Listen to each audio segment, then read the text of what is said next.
Nombreuses sont les histoires qui portent sur la Seconde Guerre mondiale, allant du tragique à l'inspirant. Mais l'une des expériences les plus bouleversantes est probablement celle de la famille Akune, déchirée par la guerre, les uns contre les autres. Ichiro Akune et sa femme Yukiye ont émigré du Japon aux États-Unis en 1918 à la recherche d'un emploi et ouvrent une petite épicerie au cœur de la Californie où ils eurent 9 enfants. Mais lorsque Madame Akune mourut en 1933, les enfants furent envoyés au Japon vivre chez des proches, leur père les rejoignant peu après.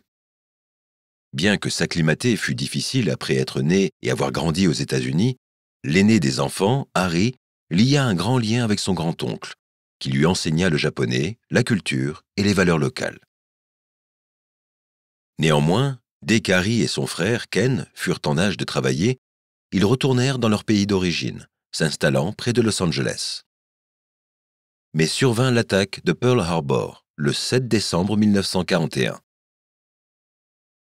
En guerre avec le Japon, le gouvernement des États-Unis ne faisait pas confiance aux citoyens qui avaient de la famille ou des origines avec l'ennemi. Environ 120 000 Nippo-Américains, vivant sur la côte ouest, furent, en 1942, destitués de leurs droits et déplacés de force dans des camps d'internement, quand bien même la plupart d'entre eux, comme Harry et Ken, étaient des Nisei, des Américains ou des personnes avec la double nationalité nées aux États-Unis de parents japonais immigrés. Non seulement les frères avaient peu de contact avec leur famille au Japon, mais ils se sont retrouvés confinés dans un camp perdu dans le Colorado. Mais leur histoire prit une autre tournure lorsque des recruteurs des services de renseignement de l'armée vinrent dans le camp à la recherche de volontaires parlant japonais. Malgré le traitement du gouvernement, Harry et Ken sautèrent sur l'occasion de sortir du camp et montrer leur loyauté en tant que citoyens américains. Ayant étudié au Japon, ils eurent vite leurs affections, traduisant des documents, interrogeant des soldats japonais et créant du matériel de propagande en japonais visant à persuader les forces ennemies à se rendre. Le travail des frères était inestimable pour l'effort de guerre, fournissant des informations vitales sur la taille et la position des forces japonaises. Mais ils devaient toujours faire face à la discrimination et la méfiance des leurs. Harry retint un moment où son équipement de combat avait été mystérieusement déplacé juste avant un parachutage sur une zone ennemie, avec un officier blanc rechignant à lui donner une arme. Néanmoins, les deux frères continuèrent à servir loyalement jusqu'à la fin de la guerre. Mais Harry et Ken n'étaient pas les seuls Akune à se battre dans le Pacifique. Sans qu'ils le sachent, deux jeunes frères, les troisième et quatrième des frères Akune, servaient avec zèle dans la marine impériale.